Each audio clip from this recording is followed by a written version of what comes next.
जय हनुमान ज्ञान गुण सागर, जय कपीस तिहुँ लोक उजागर।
इसके समीप जाना उचित नहीं होगा। संभव है ये भी इस दुष्ट की कोई माया हो।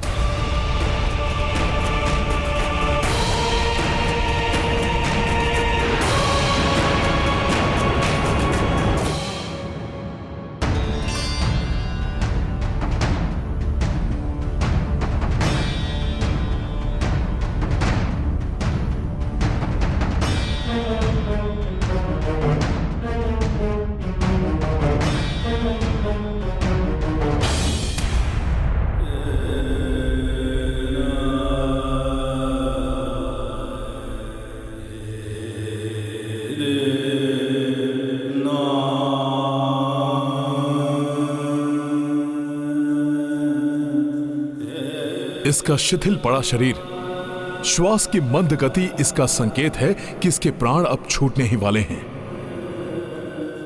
दशानन मरणासन है।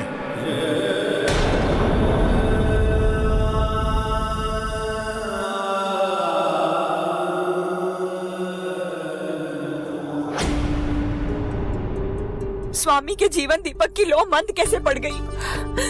कैसे संभव है ये, जब उनका मृत्यु बाण यही सुरक्षित है?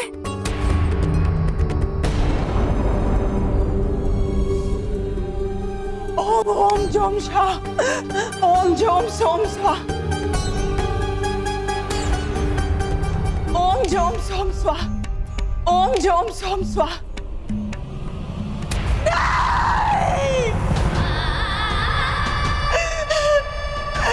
ये नहीं हो सकता, ये नहीं हो सकता।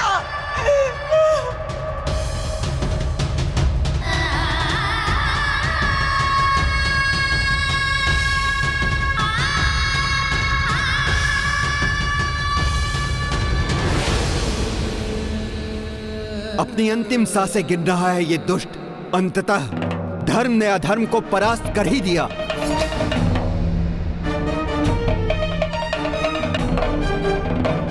प्रभु श्री राम ने इस दुष्ट रावण के अधर्म युक्त कुशासन का सदैव सदैव के लिए अंत कर दिया।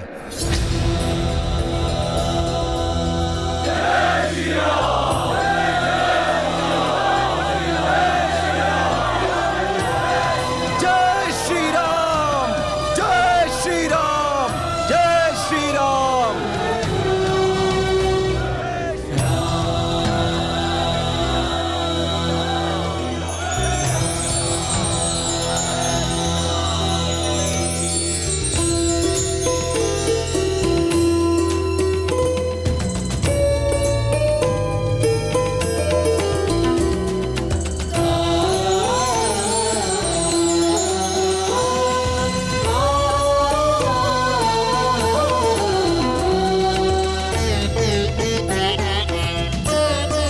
धराशायी हुआ रावण। प्रभु श्री राम ने इस दुष्ट का अंत कर दिया। धर्म की जीत हुई है, विजयी हुए हैं हम। जय श्री राम। रुकिए, रुक जाइए आप सभी। ये क्या कर रहे हैं आप? आपका ये कृत्य प्रभु श्री राम के सैनिकों को शोभा नहीं देता। युद्ध में पराजित योद्धा का सम्मान करना भी एक योद्धा का परम धर्म होता है। लंकेश के अधर्म और अहंकार हमारे वास्तविक शत्रु थे इस युद्ध में। उनका नाश होने पर उनसे मुक्त शूरवीर योद्धा रावण के मरणासन शरीर का अपमान सर्वथा अनुचित है। इसलिए अब इन्हें वीर गति प्राप्त होने के पूर्व शांति पूर्वक इन्हें अपनी अंतिम श्वास लेने दीजिए। अधर्म की पराजय पर आनंदित होने के साथ हमें यह भी नहीं भूलना चाहिए कि आज संसार एक महाज्ञानी खो रहा है।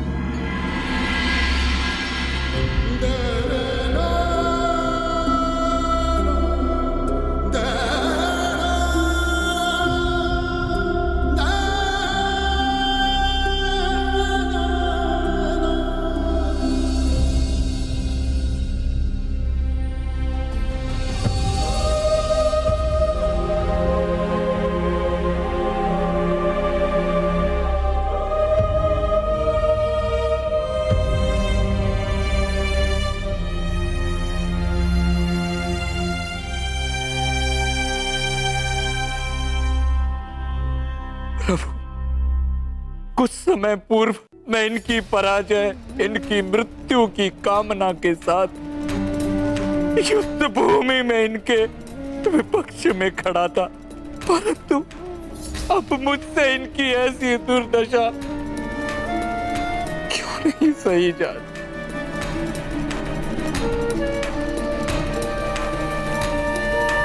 विभीषण जी, जैसा अभी हनुमान ने भी समझाया था, जिसके विरुद्ध आप युद्ध कर रहे थे वो एक अहंकारी अधर्मी है,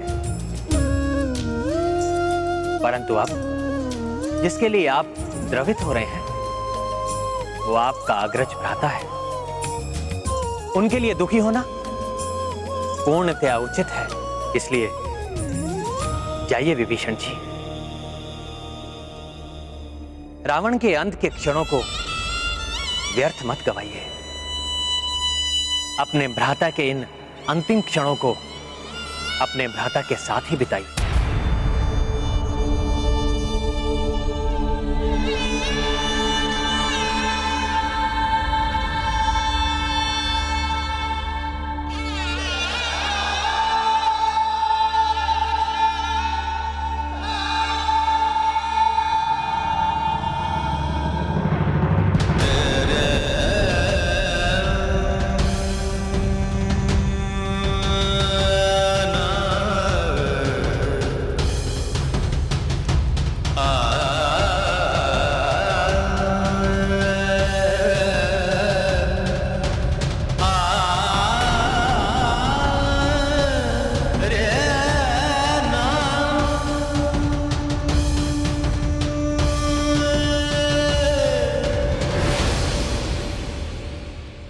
है भ्राता, कैसा दुर्भाग्य है मेरा। निस्तेज, कांतिहीन, निरीह अवस्था में आपको कैसे देखूं?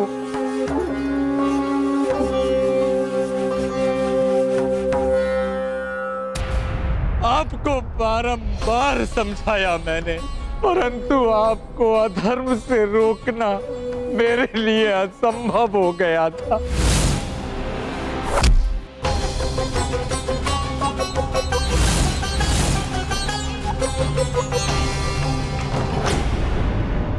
एक और विभीषण जी के लिए ये क्षण घोर दुख और अवसाद के क्षण हैं, क्योंकि वो आज अपने अग्रज को खो रहे हैं। परंतु वहीं दूसरी ओर ये अत्यंत शुभ और प्रसन्नता से परिपूर्ण पल भी है, क्योंकि अब शीघ्र ही प्रभु श्री राम से माता सीता का सुखद पुनर्मिलन होगा। देवी मंदोदरी की व्यथा ने मुझे व्यथित कर दिया है। दुष्ट रावण के कुकर्मों का फल आज उन्हें और संपूर्ण लंका को भी भुगतने पर विवश होना पड़ा है। परंतु आज ये अस्त होते सूर्य देव की शुभ्र आभा को देखकर ऐसा प्रतीत हो रहा है जैसे वो अस्त नहीं उदित हो रहे हो। परंतु ये शुभ संकेत के बाद भी मेरे हृदय में आज के युद्ध को लेकर अनेकों आशंकाएं उत्पन्न हो रही हैं, क्योंकि मेरे स्वामी के पास से शुभ संवाद आने में इतना विलंब हो रहा है। आप निश्चिंत रहें देवी, प्रभु का कोई अनिष्ट नहीं हो सकता। आपका कथन सत्य है त्रिजटा, परंतु आज मैं अनेकों आशंकाओं से ग्रस्त हूँ। कहीं ये शुभता लंकाधिपति के लिए तो नहीं, कहीं मेरे स्वामी किसी संकट में तो नहीं। माता सीता तो बड़ी अधीरता से इस शुभ समाचार की प्रतीक्षा कर रही होंगी। संभव है उन्हें ज्ञात भी न हो कि युद्ध का परिणाम क्या हुआ है। मुझे तुरंत जाकर उन्हें यह समाचार देना चाहिए। जय श्री राम।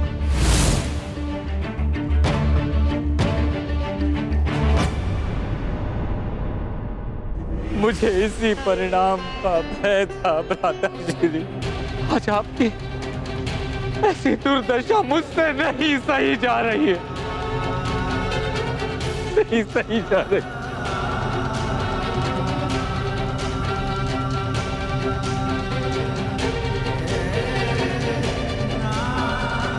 विकम्बद विजेता मेरे भ्राता श्री इस समय पृथ्वी पर समर्थहीन, निर्बल, असहाय पड़े हैं।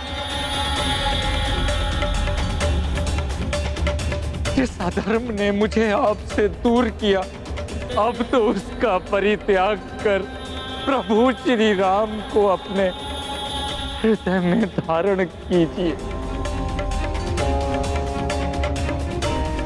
वो आपके सभी पापों को क्षमा कर आपको मोक्ष दान देंगे।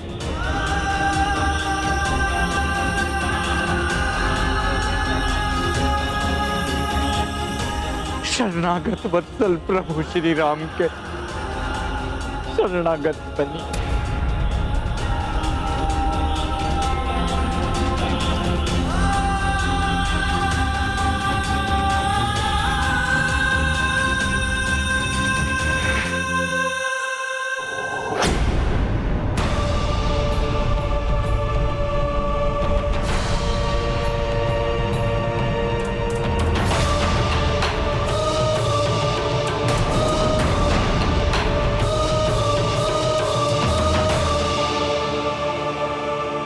आप धर्म से मुख मोड़ रहे, ऐसा मत करिए भ्राता श्री।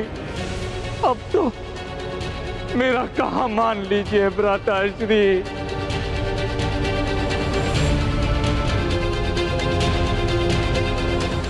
अनेकों मायावी और वरदानी शक्तियों का स्वामी अहंकारी हठी रावण विजय प्राप्ति के लिए कुछ भी कर सकता है।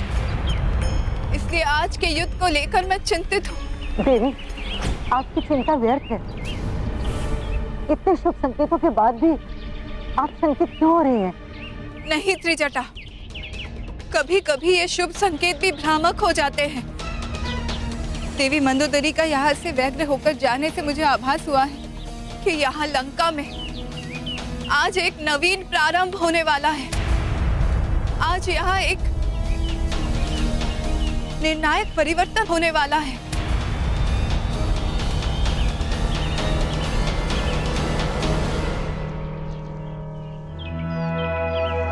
आप सर्वथा उचित कह रही हैं माता।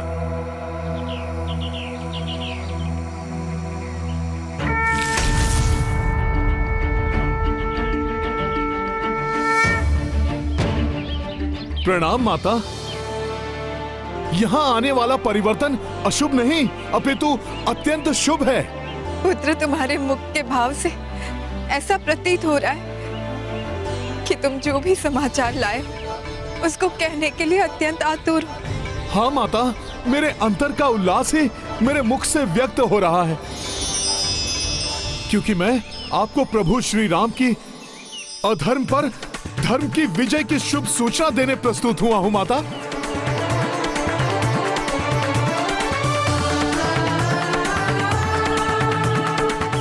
माता, अंततः प्रभु ने रावण को परास्त कर दिया और अब रक्षराज दशानन मरणासन अवस्था में है। माता, फिर आप रो क्यों रही हैं?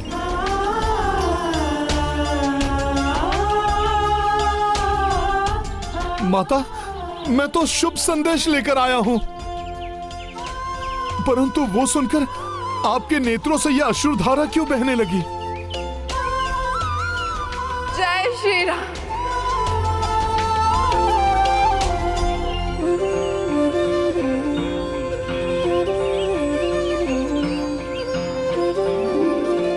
माता, समझा, जो प्रसन्नता आप शब्दों में व्यक्त नहीं कर सकती वो अश्रु रूप में प्रकट हो रही है माता। हाँ हनुमान, नकारात्मक परिवेश में भी भय, संशय और अनिष्ट की आशंकाएं हृदय में घर कर लेती है। अच्छे में भी बुरा दिखाई देने लगता है। कदाचित मेरे साथ भी ऐसा ही हुआ है।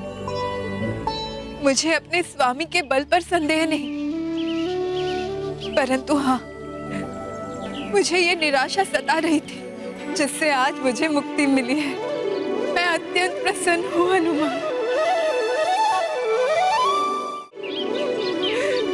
मैं अत्यंत प्रसन्न हूँ हनुमान,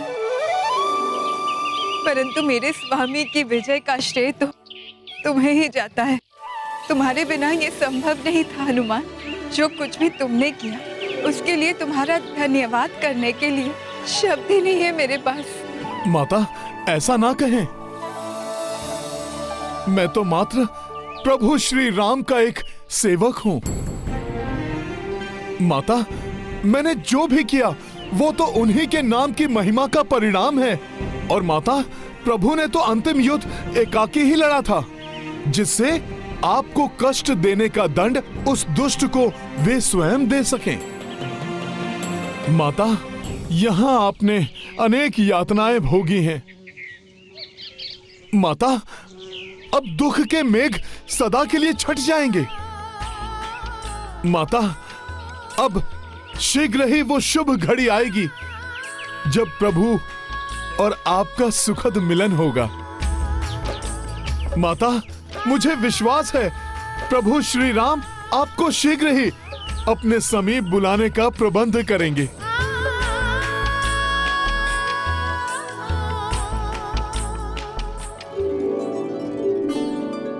भैया,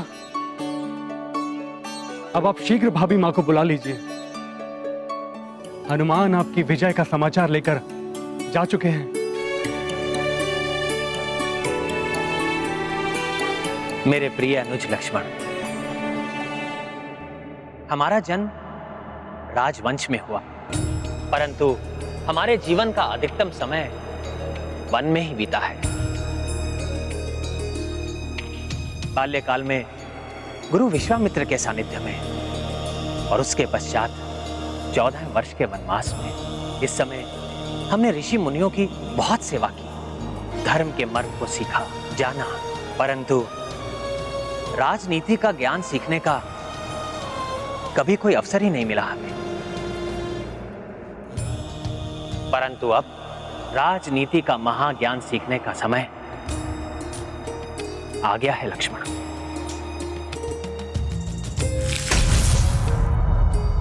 और लक्ष्मण, राजनीति के परम ज्ञाता दशरथ रावण से उत्तम गुरु और कौन हो सकता है? इसलिए जाओ लक्ष्मण, राजनीति के महाज्ञाता रावण से महाज्ञान प्राप्त करो।